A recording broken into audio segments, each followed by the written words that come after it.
আতুর ঘরে বসে বসে এখন দিনগুলো কাটছে, কারণ এখন তেমন কোনো কাজকর্ম নেই। আর সত্যি কথা বলতে, যেহেতু আমার সি সেকশন ডেলিভারি হয়েছে, এই সময় তো আমি কোনো কাজ করতেও পারবো না।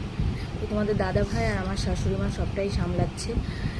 আর এদিকে এই যে দেখো, তোমাদের মাম্পু সোনার অবস্থাটা দেখো, অসহায় অনাথের মতো বসে রয়েছে। কেন জানো? এই যে তোমাদের ছোট্ট পুচকু সোনাকে দেখছে। ছোট্ট পুচকু সোনা এখন ঘুমোচ্ছে, আর এখানে মাম্পু সোনা বসে আছে, আর ওখানে আমার শাশুড়ি মা রান্না করছে, রান্নাঘরে দেখতেই পাচ্ছ। আর এদিকে তো তোমরা বুঝতেই পারছো, তোমরা অনেকেই কমেন্ট করেছো দিদিভাই পুচকু সোনার ফেস রিভিল করো। কেন রিভিল করছি না? কারণ তোমাদের পুচকু সোনার শরীরটা ভালো নেই, ওকে নিয়ে আমরা একটু টেনশনের মধ্যে রয়েছি। তো আমাদের আতুর ঘরটা কেটে গেলে, ওর শরীরটা একটু ঠিক হলে তারপরেই ওর ফেস্টিভ্যালটা করব। তোমরা এতদিন যখন অপেক্ষা করলে, আর কয়েকটা দিন অপেক্ষা করো, আশা করি সবটাই ঠিক হয়ে যাবে। তো